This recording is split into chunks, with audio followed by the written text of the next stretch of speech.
There we are.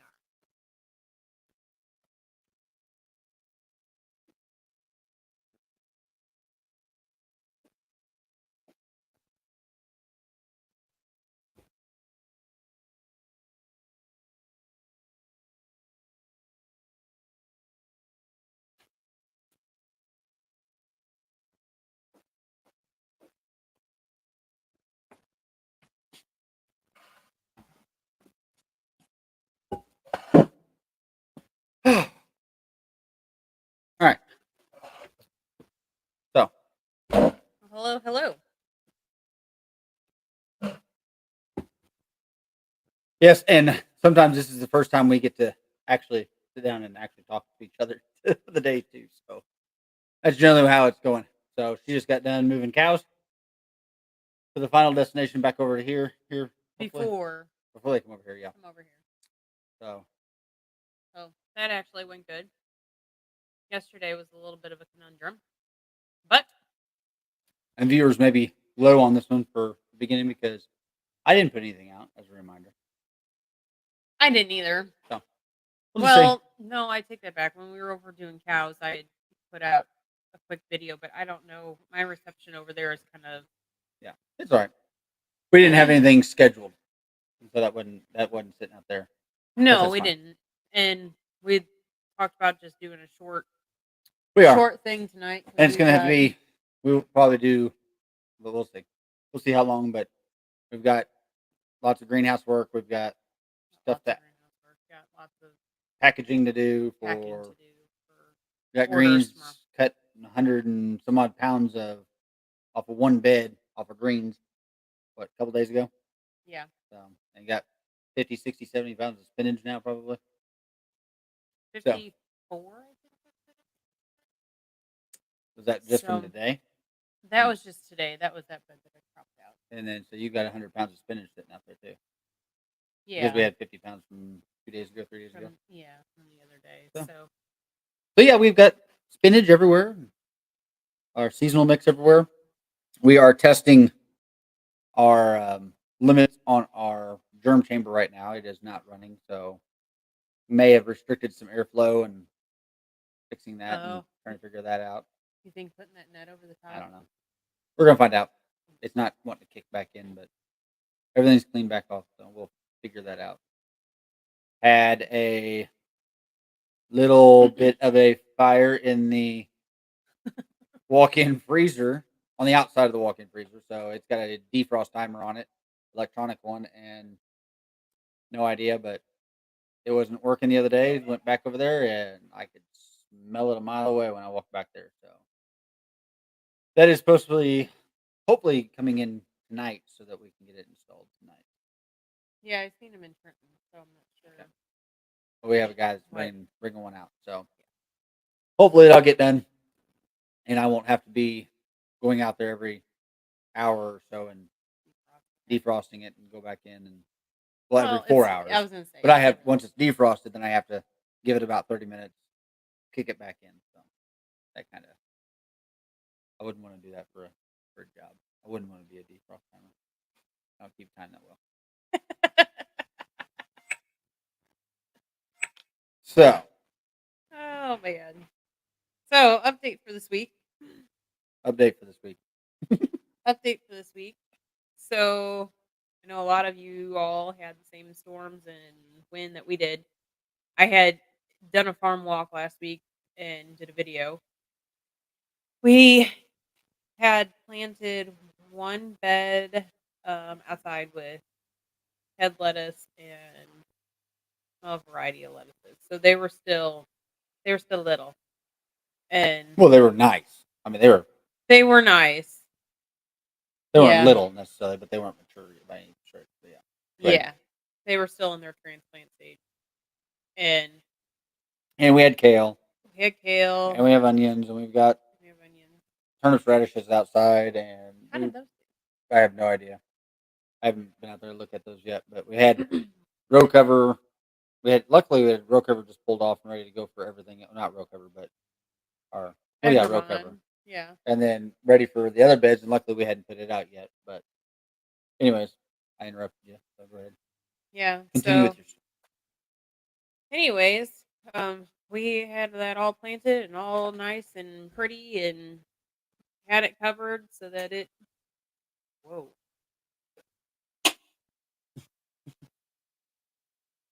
better, not so much. I don't know. Can definitely see the fan tonight.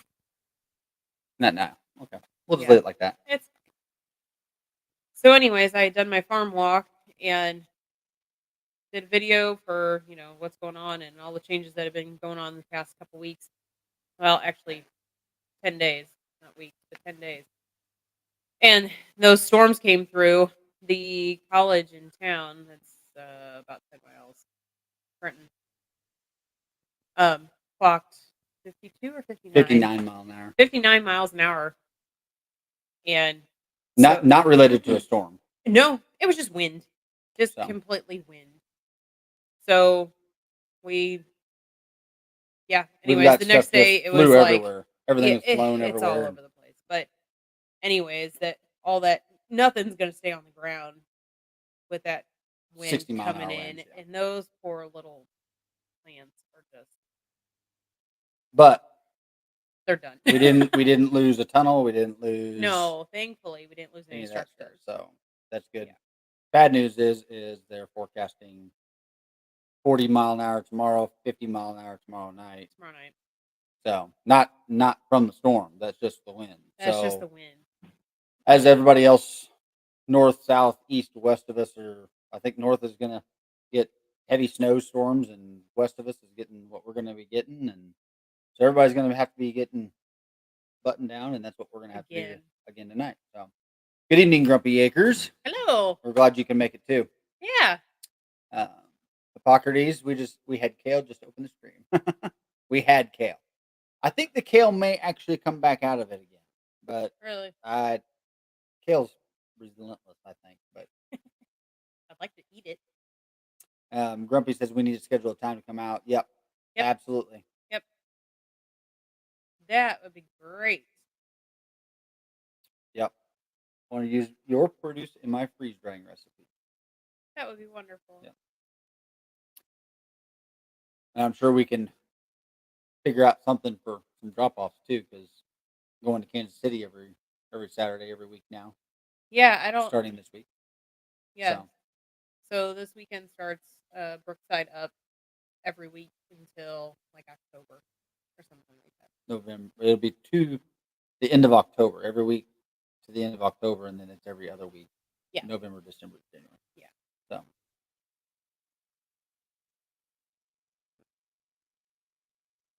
okay, King of Sanity.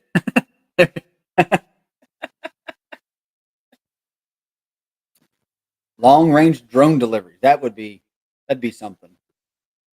Well, Amazon is going after it. Produce. So, It might come to that. yeah. It might end up coming to that. Yeah. Well, she's got a Prius, so that'll work too. Close to a drone. It is close to a drone. Well, it doesn't fly. It's not a super machine. But... I don't know with your driving. Sometimes I swear it does fly. Hey, I'm from the city. You got to get in there and Yeah, we'll probably. Yep. Hmm. Interesting. Interesting. Character. Yeah. All right. Well, see you later. That's the first time we've ever been trolled, I do believe. So. Yep. I would agree. Yes. What does the Prius say when it passes you down the road? Yes, exactly. I don't drive it, right? Yes, you do. That's like our main car. No, we've another. I don't know acquaintance. He's not really a friend, but He was a railroad engineer for a while. yeah, That's what makes it funny. drives the same car that I do, like silver and everything, and we see him all over the place, and we give him trouble about that. So, yep. It says you're stopping for gas again. I don't think so. No. Although if you put the wrong tires on that thing, it runs like a regular car. It doesn't go very far without needing a gas station. It is a little touchy. Yeah. That is kinda crazy. You do have to have the right tires on it for it to get the good gas mileage that it expects you to have. I'm good. That's kinda odd. Yeah. Somebody wants dinner. Well, that could be. Yeah, Susie's outside. So, anyways, besides all of that stuff that's going on, let's see, I'll do a garden update for you guys. Um, we're still trying, trying again to get stuff on the outside. So the rain has definitely, um, it's been like hit and miss. We're able to get stuff out, and then the wind comes through and knocks the heck out of it. But I got celery in today. Um, we do have some kohlrabi and green onions. Oh, I got basil outside. And what's the other thing that I have up there? Chard. Was able to get all that outside, as well as we've got a lot of tomatoes, cucumbers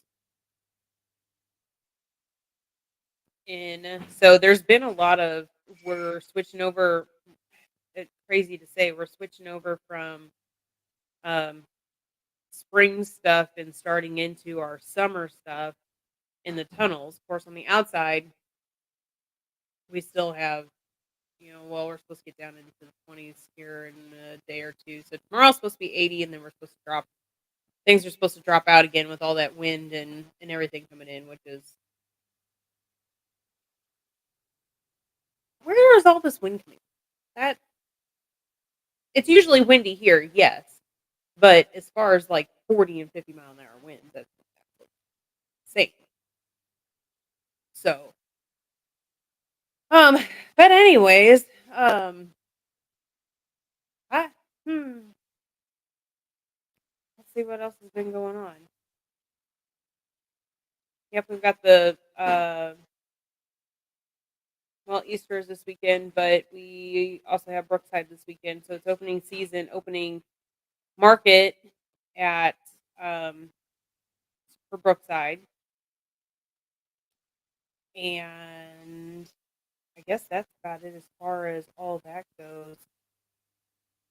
See, we gave you guys an update on the piglets last week. Babies have been dropping in the calves, so that's been going good. So, anyway, let's go back to our chat here. Um, Socrates Garden says I frequently drive my parents' Prius, but just got a new 350 with headers put in. My 1986. Nice. That is super nice. We've been looking for keeping our eye out, I guess. Not really like super searching, but just keeping our eye out for a new truck. Daughter has a 150 that has just been kind of it's old. It's got like 300,000 miles on it. It's a well, it's not an 86, but it's a 2001, I think. And it's got 300,000 on it. It's something my brother had passed down to her for 16, and the poor thing is just about I don't know. We fix something and then something else goes wrong, and then my dad and Andrew fix something else and then something else goes wrong.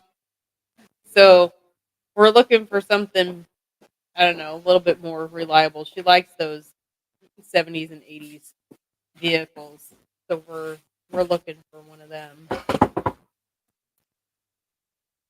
Uh, Grumpy Acres, did you get the truck fixed? How did that work out? Which I'm assuming that Yeah, he's talking about that truck. he's talking about that truck. Yeah. Yeah, the body work is all fixed. Neighbor down the road got all that working, and since then it had a little issues here and there, wanting to start by itself and a couple of things. Oh So yes, it has been possessed. That's that part of that. ignition, Something is keeps going wrong with there's it. a bare wire somewhere. So I've got to fix.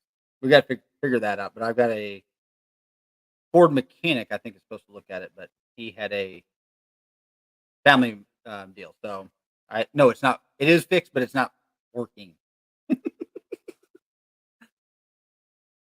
So she's not driving it. Yes. Bottom line, she's not Yes. driving it, and we're just kind of keeping our eye out for a good deal on a truck, which there's like nothing else. Yeah. Good evening, Crooked Little Homestead. Good evening. She is the one from Canada. Oh, She lives with okay. her husband, and Yeah, so yeah, yeah. 86. Your dad says it's 86 in Texas. Still windy. Ugh. Well, we'll have So 80s in tomorrow. So and all the yeah. way. So I guess you're pushing it this way. So Lucy said, I cleaned up the greenhouse and started my apple trees I have in the greenhouse in the pot. Planted my cabbage, cauliflower, beets, broccoli. Today is beautiful weather. Yeah, she's way up there, and I'd be interested. Beautiful weather. What's beautiful weather in the 1st of April up in Canada up there right now? Have the lakes started to thaw out? I guess not yet. Maybe not yet. The generally not, but I'm not sure exactly. How far north? Yeah, Far north you are. yeah. At least the body work is done. Grumpy Acres. That does it helps quite a bit if it would run now. But yeah, no, it's definitely helps for that. But I don't know. It's got a little tick in it, so we'll Yeah. So decipher that. besides the ignition thing, Whether deciphered, I'll find a F-250 Ford F-250 for her, and she'll have another one. yeah, I don't know. We'll keep our. It seriously has been a hard look for. There hasn't really been anything out there. No, not really. I I mean, mean, used vehicles right now is just crazy as it is. So they all have 2.5, 300,000 on them. well, diesels, yeah, but that's not. A lot of gasoline ones too that I've seen. But Good evening, eel lover. good evening. So, Yep. but where'd you? I don't know where you left off. Oh, I So, gave a quick garden overview, and that was about it. so it's working on hypocrites. Is working on. Fourth engine. Yeah. So trucks are hard to find a reasonable price these days. Yeah, yeah, they are. In fact, almost any used vehicles seems to be kind of hard. I mean, even we've been looking Yeah. for another trailer too, and enclosed trailer, and they're a dime a dozen, but man, they're pricey. So are the 86s or the 7.3 diesels? Oh no, the 7.3s. There's an old version of the 7.3s. Is that a Ford? It's a 350.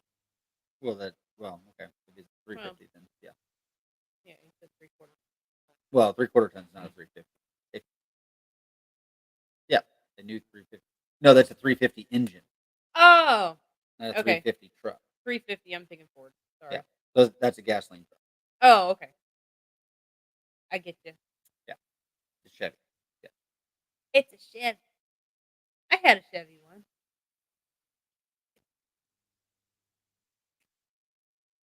yeah. The thing sounded like it was gonna fall apart when it started. It was a diesel. But It was a 2500. Lucy said it was higher. It was in the higher 40s today, but a lot warmer in the greenhouse. Still 2 foot of snow around the greenhouse and on the garden area. Yeah, Oh my goodness. yeah. I think we are looking at. Of course, anything can happen where we live, but later this week, it's we are supposed to be getting out, and our lows are now going to be in the 40s. So, but we just had 40 for a high like a week ago, but we haven't had snow. We actually didn't have hardly any snow this year. No, we really Very, didn't. very little. So, We had more rain and we're still getting that. Yeah. yeah. But so it's not around the truck stops in Memphis. Oh, truck. Yeah. So Chevy. Yeah. Nixon. Okay. Well, that's a good find. Crooked Little Home says her son works at the scrapyard, and that's how they found their 2006 Dodge Dakota. So, Ah. yeah. Yeah, we've been looking for Rangers too. But Grumpy said Ranger. Ford Ranger. Oh, Ford Ranger. Yeah. Good luck. People do like those, so, and they run forever. But Grumpy said, "Let us know what kind of trailer you're looking for. I'm seeing a lot under $2,500. We are specifically looking right now. I'm not sure necessarily what size. I want at least a 10-foot long, but I'm looking for a dual axle box trailer. So Yeah. I'm like an enclosed box trailer, so that she can go down to Kansas City. Peak season, she's going to be doing enough weight that I don't know that 7,000 pound axle is sturdy enough for just traveling back and forth. So I'd rather have a dual axle. Do you want a ramp or do you want doors? I'd prefer a ramp. I'd prefer a tall one, but now I'm getting picky. So Well, I'd if you're like to gonna buy have it, to where I'm going to build her a. You see these roll around cart or roll around shelving units. You can buy them at Lowe's and put the wheels on the bottom of it, the metal ones, and they're the adjustable. I'm going to build a wood rack out of that, and then she can roll those up and down and have her. well, frame it in wood. Yeah, frame it in wood, Yeah, and picture then she frame can it. have a salad display on one of those and just roll it straight in and straight out of the trailer and not have to mess around with bags and stuff. So, kind of what I'm thinking. But, Start off with a good display.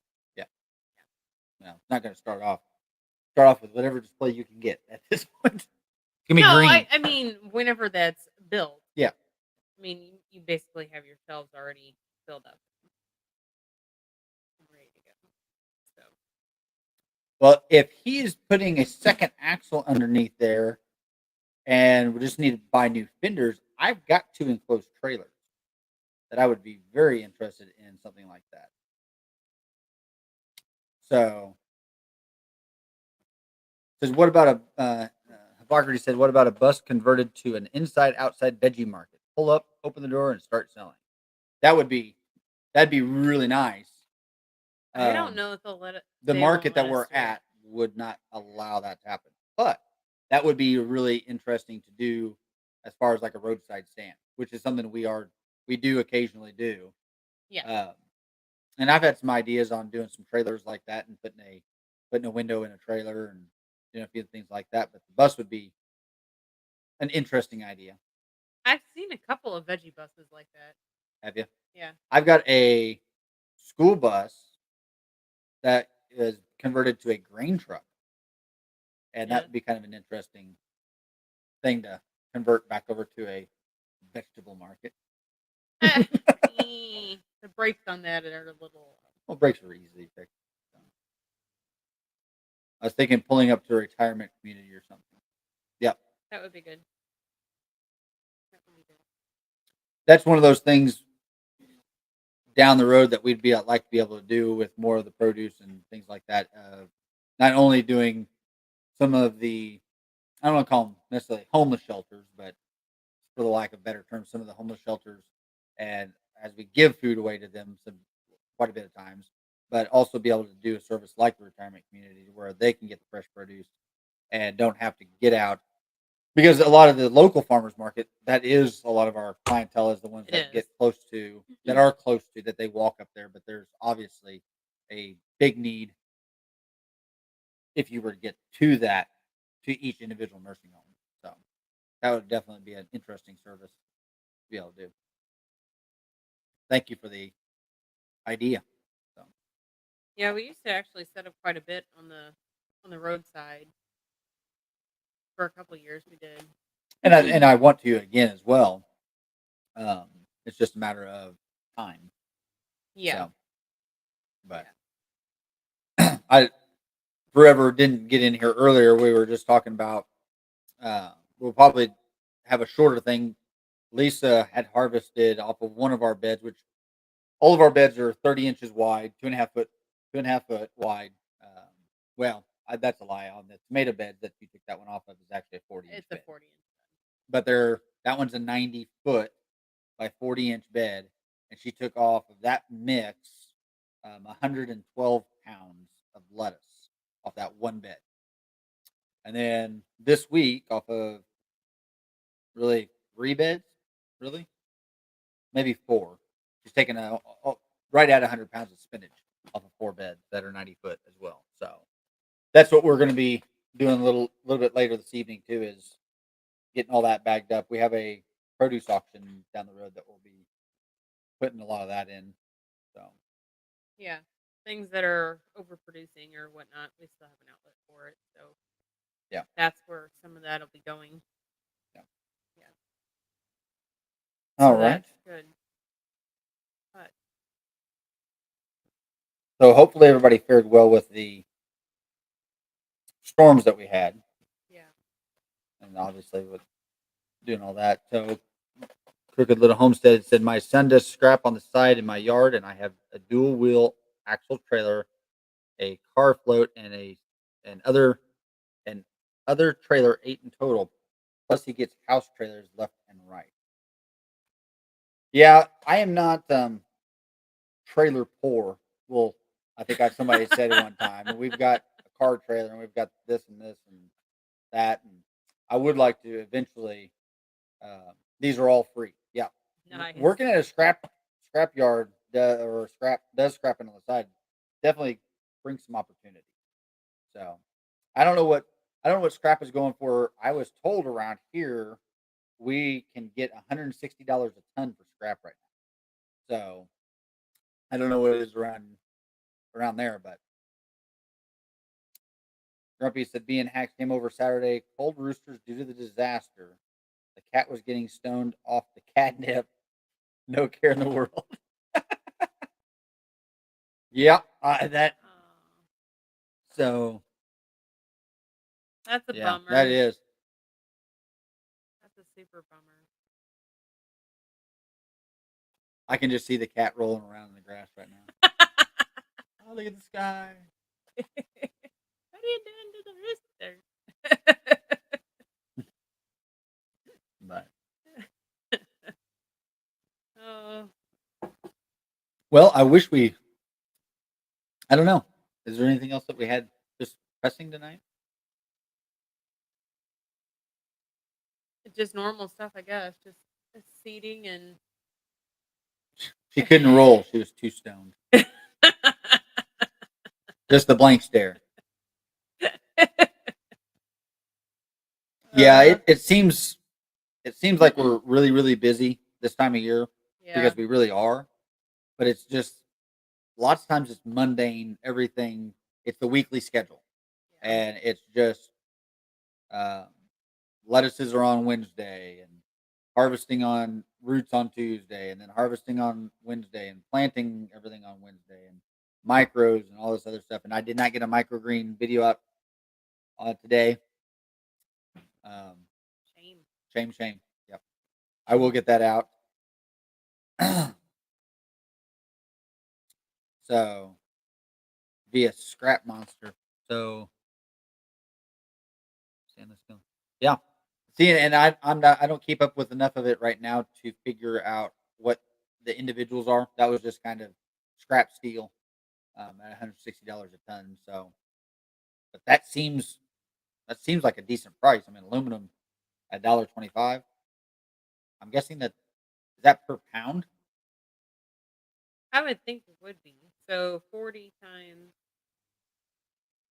just did it super quick. How do you guys manage your calendar? What's a good tip for new businesses? Communication. Yeah. We keep we keep multiple calendars. So the gardens get their own calendar via program, and there's lots of good programs out there for gardeners, for home Mhm. gardeners. We went up to a program called Tend several years ago, and it has a more information in it than what we can even put in right now, and even keep up with. But as far as calendars, we also keep really two calendars, but we link them together, or maybe three sometimes. I think it's dropped down to two now. Whatever, but they're all Google calendars.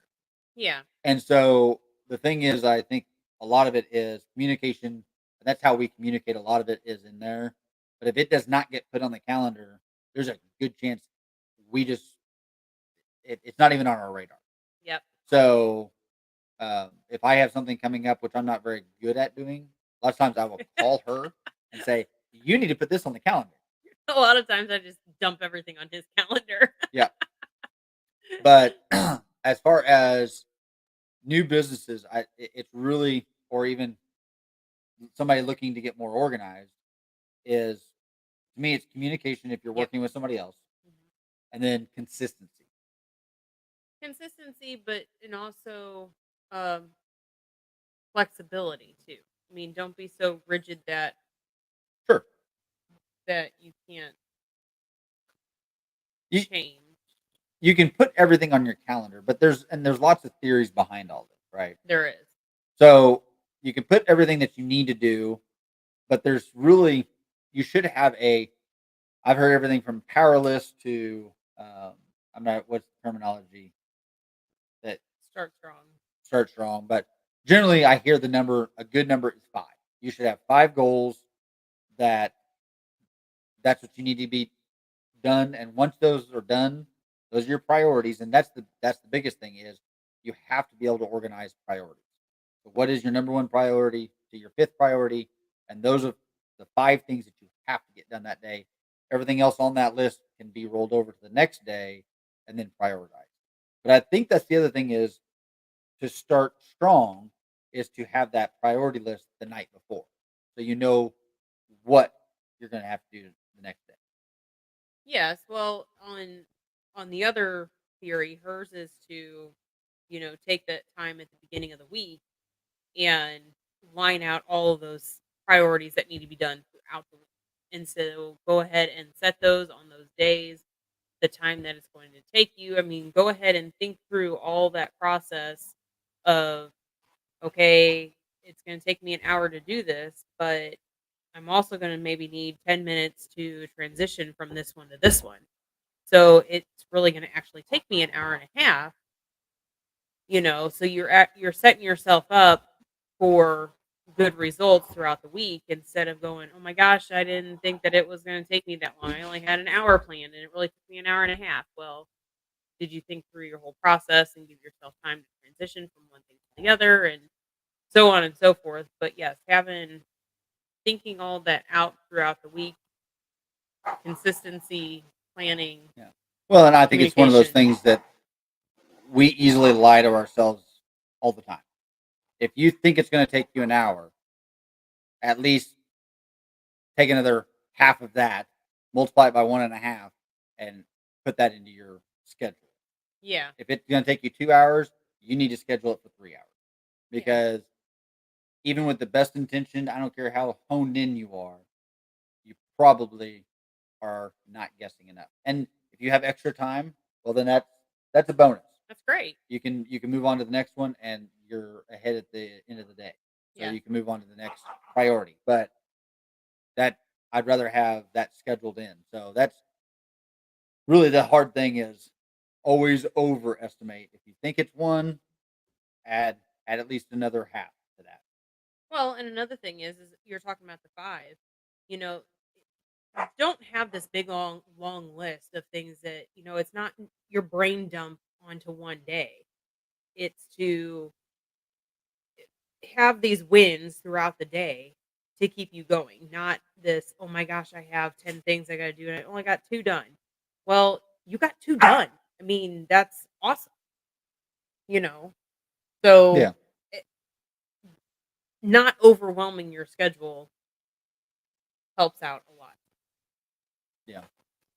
Let's see. Steel is shredded here over $300 a ton. So yeah, that's a good price. That's a good thing. And Hippocrates says, Mother Nature says, you have a calendar? How cute. Isn't Yeah. that the truth? Yep. We've got that's the other thing I've got to do tonight is I've got to extend more tables. I'm almost probably got three more tables to build in the greenhouse, and that greenhouse will be completely full of tables, but they will also be completely full of plants if it doesn't quit raining here. Yeah, there's some that we have to go through, and I think probably Oh yeah, there's definitely, and there's stuff that needs to go because I'm we just always yanked it out. basing everything off of a weekly planting at this point, and we know that there's going to be plants that we compost because we couldn't get it out or there was too much or I'm always Or we but then started them too early, and we were just pushing the weather, and, and I they mean, yeah I'd that's some rather of it have the too. availability Yeah. of being able to plant them and have them than not have them and being able to plant them. Yes. So I think we've got a couple of trays of beets to get rid of, and I think all the lettuces are still okay. Pop choy. They're pushing bok choy is ready. Yeah, those we got a There's some few pop trays choy we'll that have to needs get to rid come of. out. But really, we're talking a couple of bucks. I mean, not anything very expensive or anything like that. So Yeah. it's well worth the risk. The risk versus reward is a lot better. Yes. So, good evening, big kid. Good evening. So, Grumpy Acre says, so how do you figure out how many high tunnels you need, and then how did you plan the time for maintenance and harvest? Let's just do the interview tonight. Well, if you want to start with that, I'll just say with the high tunnels is obviously sizing the high tunnels. I don't know that we could have enough high tunnels at this point. Yeah. Knowing what our weather is with the wind, and really the wind at this point is our killer, but I can defeat the wind in a lot of different ways. But knowing that I'm going to put more high tunnels up, I don't want to do any other ways. Um, with the rain is what has kept us out at this point. And of course, it's the 1st of April, the end of March. It's mud season for Missouri and lots of other areas. So it's not anything new, but that's the thing we can control with the high tunnel. As far as how do you figure out how many? Well, it's really figuring out what you're going to plant and what you need each week at that point. Um, so each high tunnel for our cat tunnels, and there's the difference is you have to know whether you have the high tunnel, the cat tunnel. There's a difference in price, the budget, and all this other stuff, um, and versatility. Really, like I said, the cat tunnel itself is a lot more versatile. Being able to there's pluses and minuses depending on what you're going to grow in it. If it's greens, if it's things, tomatoes, high tunnels are the only way to go. Cucumbers, high tunnels are really the only way to go. Everything else, I would say a cat tunnel is more versatile, uh, and very much more of that. How do you plan the time for maintenance and harvest? That's hard. Um, so something as far as maintenance goes, you always think that you're gonna keep up on things and the weeds are not gonna get out of control and yada yada yada, but life happens and things get behind really quickly, like any gardener knows.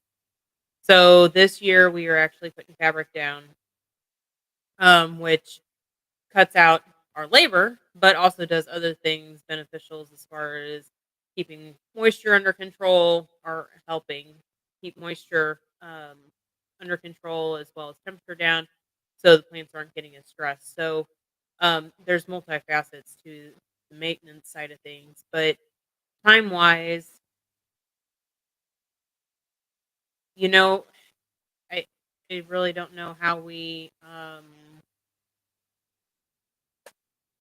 kind of also look at other people that are doing things in the industry and say, okay, it's taken them that long. Compare. I mean, you really don't want to compare yourself to other people, but we kind of do. Well, there's always a time basis for everything. Right. And so there are techniques that you have to acquire, and it, there again, it's all skill. Yeah. It's all built. It's all built over time. You're always going to start off slower.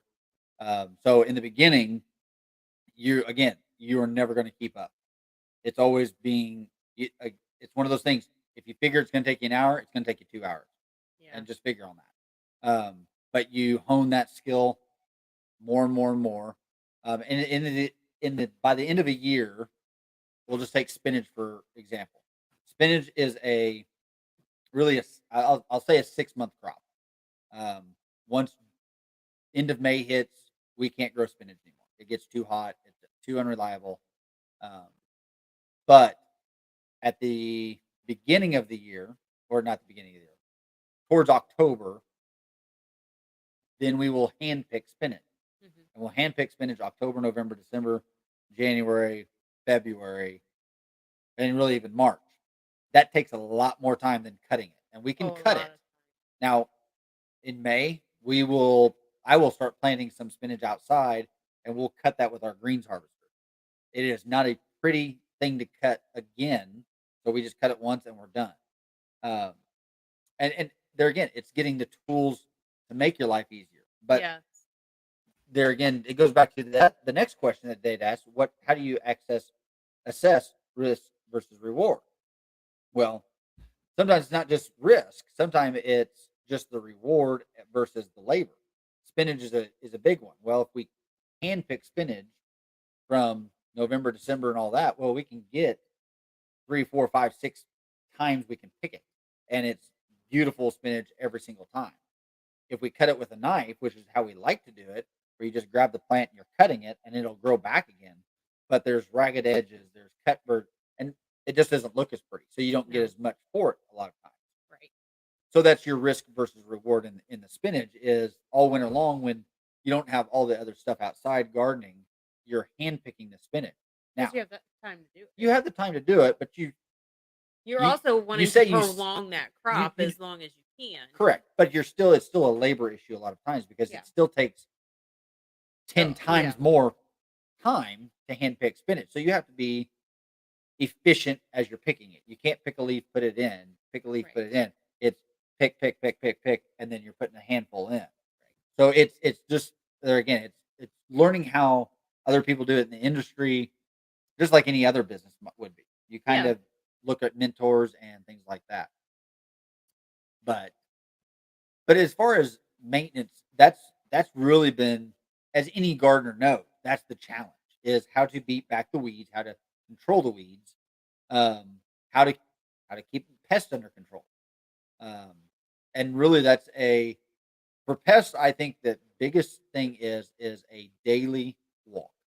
Yeah. And really even for weed maintenance, it is a daily walk, and I would even say sometimes twice a day. Doing that morning walk and doing an evening walk. And I've made it pretty habitual to when I get home. I don't generally have time in the mornings because I'm leaving when the sun's just popping over. But of an evening, I'm always walking through almost every single garden, trying to assess: is it dry enough to work? Is it not? Is it Can we get in there for pests? Is there any pests? Is there any damage? Looking at every bed. Is there weeds? Whatever. But our maintenance this year has really been that row cover Mhm. or the weed fabric.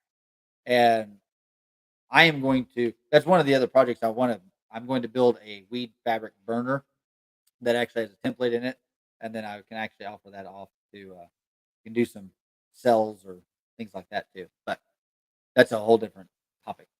Um, but really, that's one of our biggest thing is for the maintenance is just being able to take it down. There are other farms out there that if you have tractors that help, if you have more people that helps, obviously. So, but that's the biggest thing. Crooked Little Homestead had said, "My spice tree I started last year from a pack of pickling spices is starting to bud in the greenhouse. It's 3 foot tall, hoping to keep it growing in the greenhouse year round in a big tub." Oh, that's cool. Th- The big thing with anything, and we're going to do that with some herbs, Yeah. but it's spoon feeding nutrients and just knowing that you're going to have to give them the nutrients and baby that thing like that. So maintenance has its own schedule, and so does harvest. So you have to react, in my opinion. Yeah, um, we try to be proactive in that sense, especially when it comes to pests.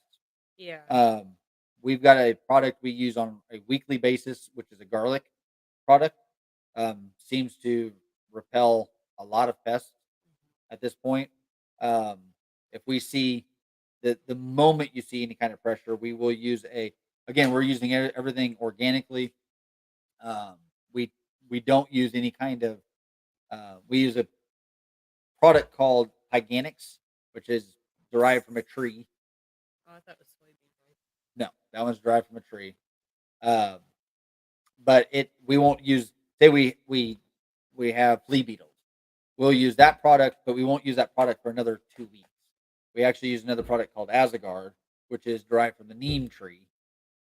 It's not the same as neem oil, but neem oil comes from the same tree. And neem oil, speaking of which, we also use neem oil as a preventative as well. So the other two we don't use generally unless we're seeing some pressure. Worm pressure, you're going to use something like a BT. Um, and so we don't want to be reactive to pests like that. There are times that you are reactive to it and you're stepping up your game because of that reaction of, well, maybe they've gotten heavier than what we thought they would have. So now you are being reactive. um, Harvest is definitely not reactive with what No, we do. it's scheduled. It's a scheduled thing, and the way we've done it thus far is we're harvesting root vegetables on Tuesdays. We're harvesting, I believe it's bunching greens on Wednesdays, Wednesdays, salad. and salad, anything to do with greens, salad, spinach, lettuce, head lettuce is all on Thursdays. Yeah. And we do that for the reason of viability. Yeah. Root vegetables obviously are going to store longer. Bunching greens are going to store longer, and our lettuces we want them as fresh as we possibly get for Saturday. Saturday, and then Monday, Tuesday at this point is our delivery. So that's how we're doing a lot of those.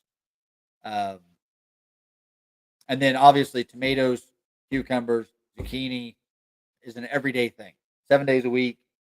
Um, there are times where if we can get by with it, on Friday we'll pick everything smaller. Tomatoes not so much, but cucumbers we'll pick them smaller so that Sunday, Saturday we will not pick cucumbers generally speaking, Right. unless we just miss it. But that's um, that's kind of how we do that.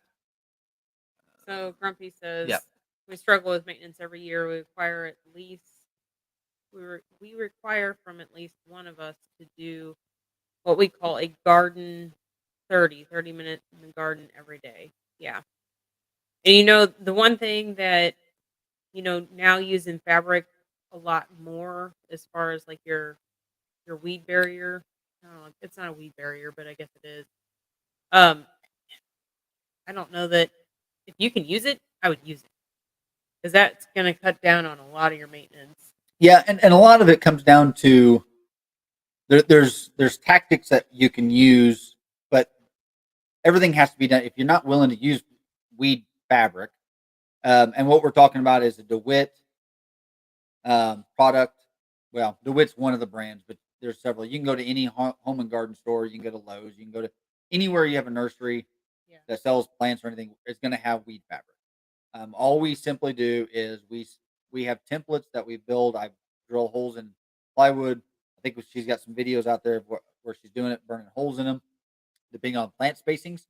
And I'd be more than happy to do some more videos on that. And like I said, I want to build a template that we can actually do more of this stuff. Um, but that is, if you will use that, it doesn't have to be used for ever and ever and ever. Now you're going to get 3, 4, 5, 10 years out of this fabric, and once you start using it, you probably won't want to stop using it because it just eliminates so much work. But what it's going to do is it's going to allow those weeds to germinate and die off, germinate, die off, and it does keep your soil temperatures down lower. It's permeable, so when it does rain, it goes right through it. In the summertime, it's going to hold more moisture in there, which is always a good thing in our climate. Um, and then the temperatures, even though it's black, it's not getting hot, so you're getting more microbial activity underneath this. Yeah. So again, it's one of those things. It acts just like a mulch, is what it acts like. It's one of those things that if you were to use in a garden 2 or 3 years, and what we've seen is if we use it one year, the next year our weeds are cut in half, easily cut in half. Yes, that is very true. So what we generally will do, and this is what I really like to do, and if we had if we had more labor, if we had more people around, um, we probably wouldn't use as much weed fabric. What we do is we tarp, but that tarp yeah. has to be on that area that you're going to work, not even work, because you generally a lot of times you won't have to work ground very often. We No. don't have to once it's fabric or tarp. I like to leave a tarp on for a full year before if I know I'm going to if we know we're going to have a high tunnel or a cat tunnel going someplace. we will tarp it, and we'll tarp it for that whole year, and that again allows that cycle that the weeds germinate, they die off, they germinate, they die off, and you can almost have a completely weed free area after that year of that tarp being Yeah. there. And the soil composition is so much different Oh, than it's it's amazing all on that what it does. organic material and Well, gosh, the microbes just kinda like, I don't know, make well, it so nice and yeah, workable. yeah, and you all the earthworms, the soil biology really starts to take work in that area. Yeah. And obviously you get varmints underneath there and moles, and it just tilts your soil so much. And obviously, if you can put compost on that area and spread it out before you tarp it, Yeah. even better. Yeah. Um, and that's, but there again, there's other things that we're looking at doing down the road, steaming beds, um, to do some stuff. But if you can cycle through fabric, I mean, we're doing head lettuce. Well, head lettuce will generally take about 30 days in the garden. And so we'll pull that fabric back off of there. And then we're just going back through. And it may be, if as it gets warmer, what we'll just do is put a piece of solid fabric over the top of that garden or that bed. And in 7 days of time, that thing is melted, all the debris is gone, and you plant right back into it. You never have to work the soil. There's no tilling. There's no, Yep. I mean, it's very, very little work. So we'll start showing bed turnovers as we do it, and it's literally you can turn a bed of solid lettuce in about 20 minutes and have it planted back in another 10 minutes, generally speaking. Well, maybe 20 minutes, depending on what it is. So if I'm doing a direct sow, so a direct sow would be I'm seeding directly to that ground. We're not doing a transplant. The only way I'm doing that is after we're pulling a fabric. I will not do a direct sow before fabric because of the weed Because of the pressure. weed. So we will tarp it. Well, we'll put the weed fabric down, put our lettuce in, and then I'll direct sow radishes and turnips right back after that. After that's harvested, and we have no weed pressure off that because the turnips and radishes are able to come back and shade everything quick enough. So Yeah. sorry that was a little more wordy than Cricket Little Homestead says I use rabbit manure. The thing about rabbit manure that I love is it's 100% available immediately. It will not And burn it doesn't plants. have burn. It will not burn plants. Yeah. So if you have rabbit manure, that Steven? is a great asset to have. Even make a cold tea out of it and give it to my plants. Nice. Yes. Yes. So you can do the same thing. Uh, generally when the kids go out fishing or something, I've done In the past, you've done fishing fish emulsion. emulsion, put them in there, put some molasses with it, and just let it vent and make my own fish emulsion. So Crazy enough, that does not stink, nope, it doesn't. which is, yeah, you would think it'd be a. We'll have to do a fish emulsion video because it's just as good. The thing with fish emulsion, a lot of times, depending on how you're applying it, is you do have to filter it. You do need to run it through a filter because there's still sometimes, Goo. yeah, you can't run it through a drip tape very well a lot of times. So No, it's a pour on. It'd be a drench. yeah, Yeah. ideally, I mean, you can run fish emulsion through drip tape, but again, you just need to have a filter, or you need to filter it before you do that. And the thing that again, it's one of those things. We'll do a fertigation video, how we do some fertigation, um, but it may be one of those things that we actually put in our bucket as we're fertigating. We'll put a drill in the bucket just to sit there and spin as it's fertigating to keep everything suspended in the liquid. So, Eagle Lover asked if we have pill bugs, roly polies. Yeah. Yes, but interestingly Depending. enough, we don't have much problem with them on our vegetables No, we don't. at all. Um, Lots of times, what I find we find them in decaying matter. Yeah. So I'm not sure if you're having issues with them, but we've never had really any problems with them. So No. Been good.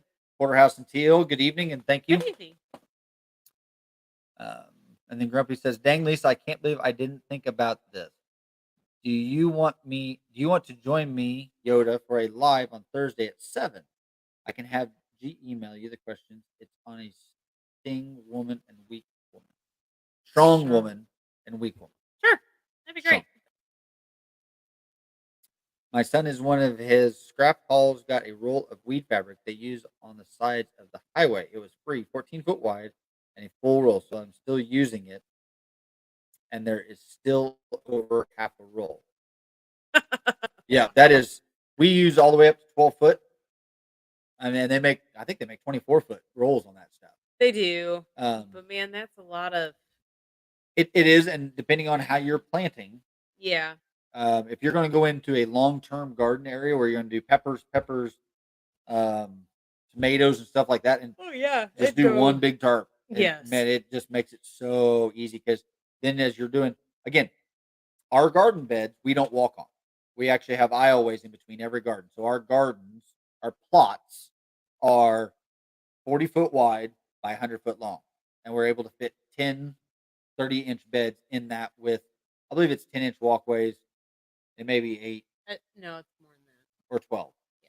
12, It's 12 to 15. I think or the maybe outside. 14. I think the outside is I'd 15. have to do my math on that, but you can do the math on that and figure that out pretty quick. But yeah, the large if it's long term crops, um, and like our peppers, what we do outside, I will get as big of a tarp as we can tarp, as big of a roll as we can do on that because we'll generally do all of our sweet peppers go together. Um, and I keep all the hot peppers in a separate garden. So, Yeah, he does. but and if you don't do that and you ever find a sweet pepper getting a little spicy, well, Yeah, they've because cross it's next. pollinated. Yeah, next to a hot pepper. So, Hippocrates says I put some used commercial weed fabric down over the dirt as a geotextile before putting gravel down for a portable building pad. Instead of throwing it away, use it in that way. Yep, absolutely. Um, that is a excellent way to recycle this stuff and use it.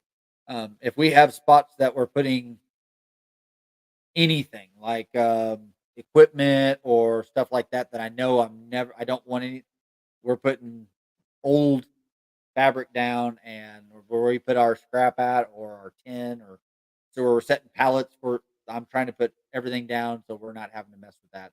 Even our edge of our gardens, Yeah. we roll out solid fabric. That way we're not having we border out each garden with the fabric. That way we're not having to weed the edges of them and all that stuff. So the It other takes a thing little that bit more work, but it it's does, good. and the thing is, I will always say at this point is Staples. do not be afraid to put more staples. Staples. At least every 3 foot. If you have Yes. wind at all, every 3 foot. And Yes. if you want to go every 2 foot. Yes. And we use on our edge, we use 3 foot. I figure 36 inches is a really nice walkway. I can mow right up along that um, fabric and everything. But I like to do obviously one on each side and then at least down the middle. Yeah. And you will find that if your soil, as your soil, the middle ones, it's interesting, and this tells you kind of it's proof in the pudding. The staples in the middle will work up Yes, they will. and they'll pop out. So it's one of those things that you do have to maintenance that. Um, if you can get larger staples, put those in the middle, and those generally will have a better grasp. So What things will you change in the future? are What your are your goals moving? Our goals are always moving. Yeah. What things will you change in the future? There's lots for me. Go ahead. I want to. I want to hear your. I want to hear your changes.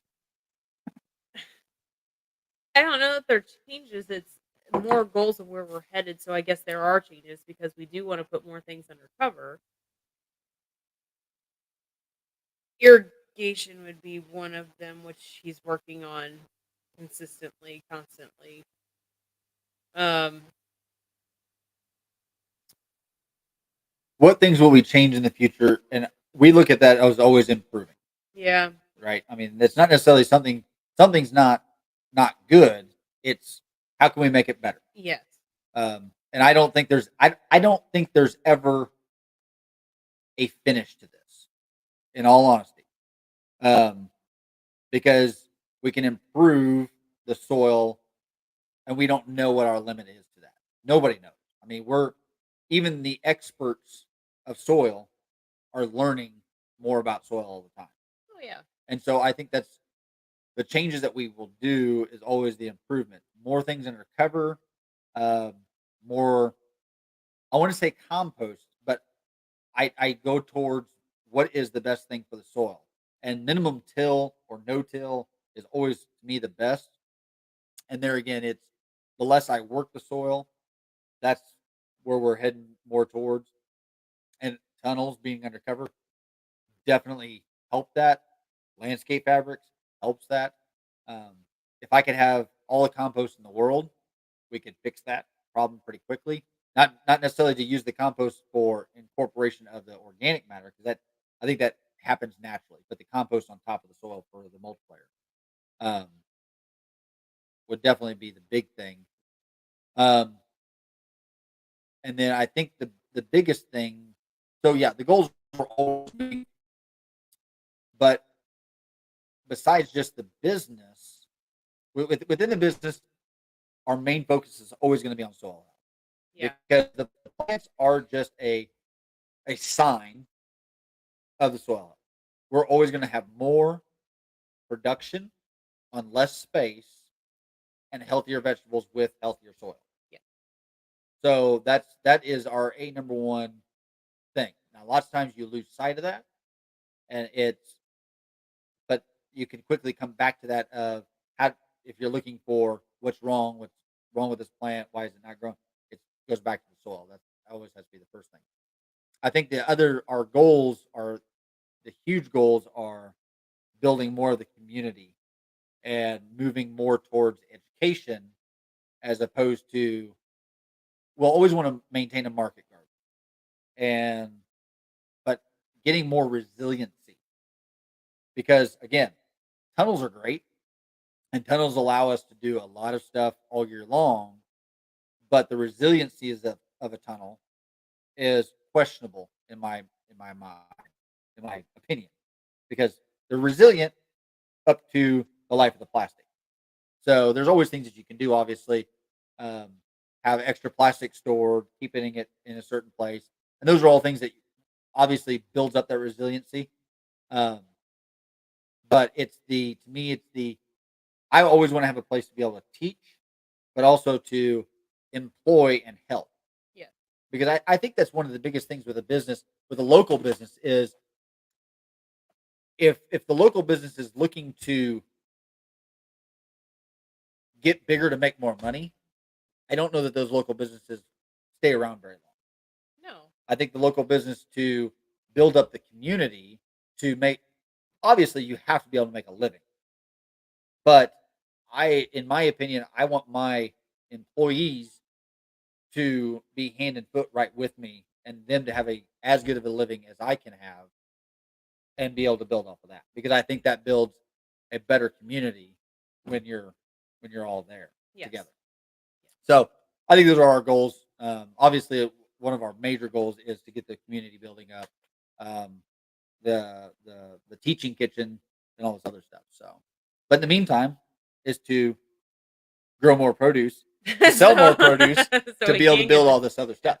So, and really for me to be able to come back home full time and to do this more as a big as a business, Yeah. and there's big goals in that. So, Yes, there are. so Eagle Lover says that, and then she's talking about the pill bugs. They are like little lumberjacks cutting down plants at ground level. Timber. Interesting. What kind of plants would be my first uh, question? And maybe you've Yeah. answered that already, but I'd love to be able to help you with that dilemma. We're just gonna have to ask more. Gonna have to have more Yeah, information more information. and just be as specific because there may be ways we can help you on that. Yeah. Bakari says, have you had or are you concerned about increasing salinity of the soil under the tunnel, or do you flush it well enough to mitigate that possibility? So one of the things that we do is obviously the salinity comes a lot from manure. So we try to limit that as much as possible. My goal, as of right now, we have not had any problem. We do soil tests. That is one of the things that I'm definitely keeping an eye on. Um, but one of the things that I do want to be able to do is to have enough rotation within the tunnels and enough availability within the tunnels that I can actually remove that plastic every so often. Now, again, there's an expense to that, but and I say this not as it's not a big deal, but for us to cover a single layer on top, if that's what we choose. Right now, we do double on top, and we inflate for the insulation value. But for a single layer of plastic, we're talking less than $500 per tunnel. Now that's 100 foot by 30 foot tunnel. In my mind, that's not a big deal. If I need to take that off for the wintertime, it's the production I lose Mhm. more than the plastic. I don't have a problem going out and buying a pallet of plastic for those tunnels so I can have them for 10 years. It's the loss of Production. production that is more of my concern on those. But if that's what needs to happen, I think that's the best treatment because I do feel that that is one of the things that is a negative to the tunnels is it's not getting that snow, it's not getting that natural rain um, to those things. But I do think that to help mitigate that down the road, she was talking about irrigation is one of the big things. Is um, I am looking at I've looked at wells. My issue with wells is there's a finite number. Eventually, they say of what we can pull out of a well. It's also a guessing game of what we're going to get into as far as digging a well. And so the thing with a well is I'm pulling out of a reserve that's there that everybody else may be pulling out of. Well, what I am looking into more and more is we've got lots of ponds, but I've got one pond to build in particular that is on top of the hill Mhm. above everything else. That is going to be the main goal of that is an irrigation pond. I think that of itself plays a huge role of now I can use that pond and I can treat that pond in a certain ways that if I want to help with the soil. I can run those through filters. I can manipulate that stuff. But again, I can at least know that that soil is getting pond water, rainwater, natural water. Um, and as of right now, it's not. It's getting chlorinated water from From the city. county wells, which obviously those are from wells. Then they're running through a treated system. So that's the bad thing, but that's the future goals. Is that I'd love to be able to have the availability of the well and of the pond, but I think today my priority would be the pond. Yeah. Um, because I can gravity feed from a pond I can build. I can draw from any pond right now. And the real issue I have today that is a limiting factor for our irrigation, and it is a problem, is gallons per minute. We are maxed out. We have a 3/4 inch line. I run 115 psi is what our hydrants are at. I mean, we will bust hoses left and right if I do not take those and put pressure regulators on them. But we're running about a 3/4 inch hose or 3/4 inch underground line from my main, and I'm not available. I'm being told it's not available to up the 3/4 inch. Nobody in the county has it, not even industrial areas. Suppose they have over a 3/4 inch. So we are maxed out at 10 gallons per minute, and that is a bare minimum for us to be able to do anything on our garden. So we're actually only able to drip line. I can only drip line half of our garden, half of a plot garden at any given time. So those are our restrictions on that. So that's definitely one of our big things to come up with. So I think Yep. I That's think where I've we're at. caught up there. So Crooked Little Homestead said, I'm hoping to put another greenhouse. My weed fabric is 14 foot wide, so I figured 12 foot wide or 16 or 18 long. I'm building the main structure out of log from my bush. Yeah, that will be a nice greenhouse. Yes, it will. Again, logs have good insulating value, so that would be good. He also makes hundreds. Oh, okay. Go on. homesteading today and look up Forerunner's compost thread. He grows in straight compost, or what was several years ago when I was last over there. He also makes hundreds of tons of compost every year. Yeah, absolutely. And that's we've done that before. There are some finicky things that you do Yeah. have to look at. Um, if it's outside, if you're growing straight compost, lettuce and compost is a booger to clean, Mhm. depending on your Yes. compost. So that's one of those other things. Again, one of the things that we really like about the landscape fabric is the cleanliness of everything. If it's outside, we still wash everything and then we sanitize everything. But if it's inside, we don't really have to do that because we don't have birds inside. There's no pests of or any risk of contamination really on the inside. Right, and We there's no generally will if there's any dirt, we'll generally still wash it. But it's not something we have to do. well, and whenever it gets overhead watering, it's not splashing that dirt up. Yeah, The fabric's keeping that because from doing it. well, it's yeah, It's keeping that. when it's doing that, and Yeah. even inside, it's dispersed enough with smallest droplets that Yeah. we're not having to do it in that. So, but yes, if I had the compost and we clean out the chicken, and we do produce quite a bit of compost every year, We do. but we don't produce enough to grow straight in. Excuse me, straight into compost. All that compost gets added every year to the beds, and I could haul in if I could put an inch of compost on every bed every year at minimum, that would be That'd be great. awesome. Um, but my goal right now is to at least put a half inch every year on the bed. So tomatoes and beans I'm gonna for have to the look for the that pill up. bugs. That is interesting. We'll do some research on that because Yeah. we've never. I mean, we've got you We can pick up a piece of law of wood around here that if you leave it laying around, it's just covered in pill yeah. bugs. But we've never had an issue with tomatoes. I mean, out of the hundreds and hundreds and hundreds of tomatoes that are even under fabric, and those pill bugs do like that cooler um, fabric, Yeah. um, but never had any problem with them. So I think we can help you with that though. So um, Buckarty says, I think those concerned may need to get more involved in their regulation and legal aspects of water use and harvesting.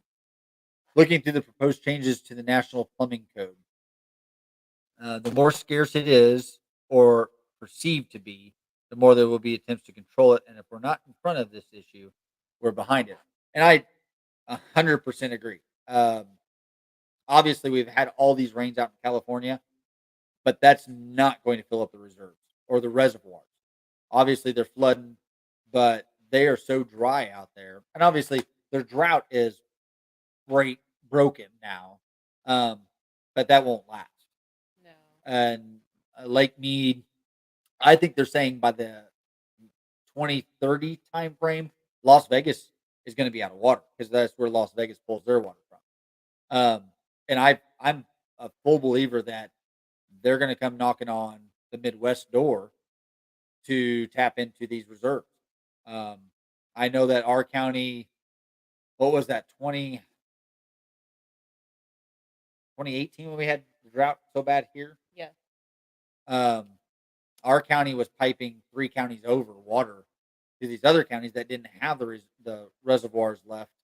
They didn't have the wells, and it if we're not harvesting this water via swales, ponds, um, then we're not feeding our aqueducts, obviously.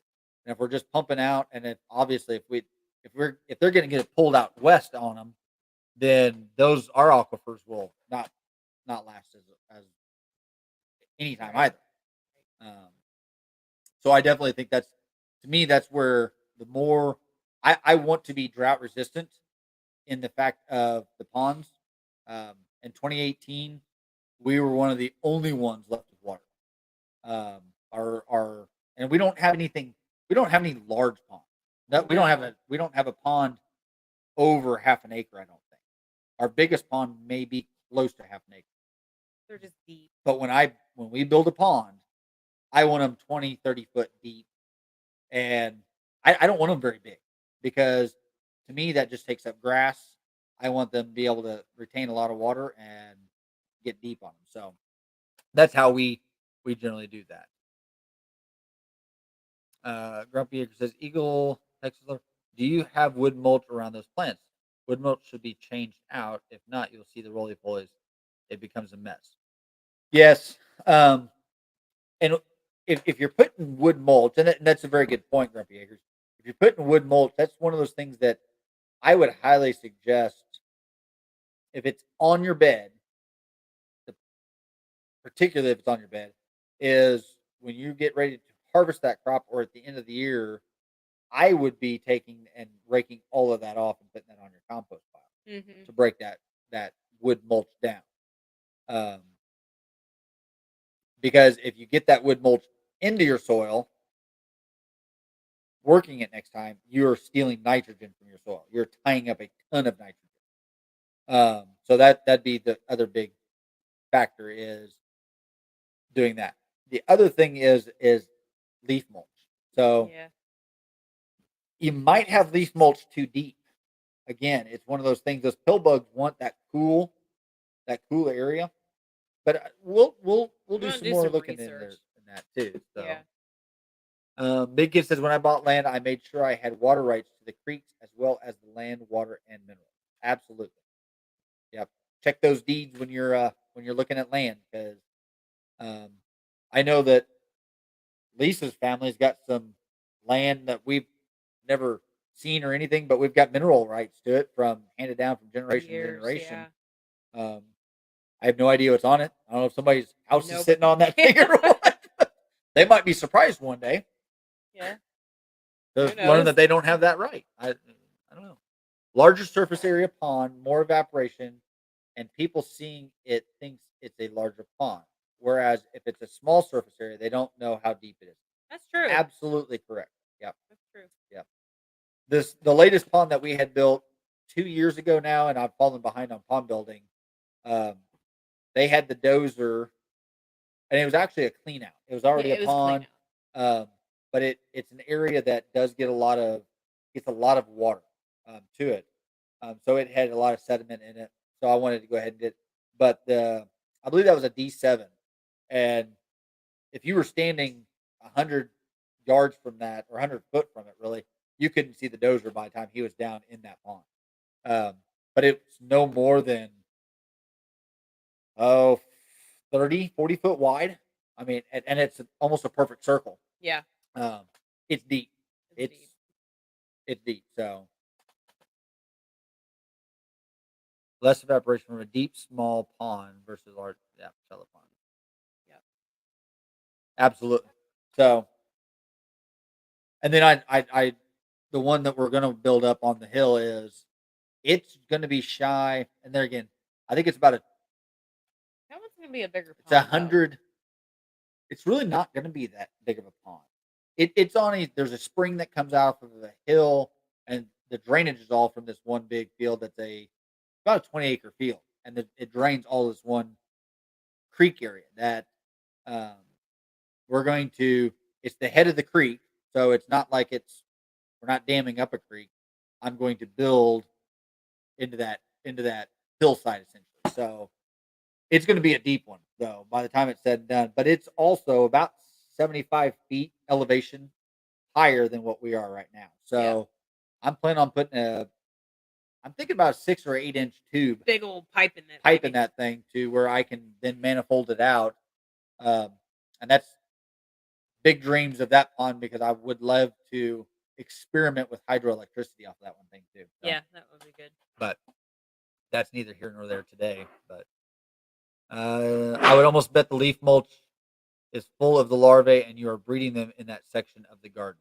Very possible. Very possible. At the back of my 100 acres, we have a big swamp with a creek that runs year round. It's all natural. The moose and deer love it and makes good hunting. Oh, that'd be That's pretty. yeah. I always loved when we went up to Canada. We generally went fishing every year until 2020 happened.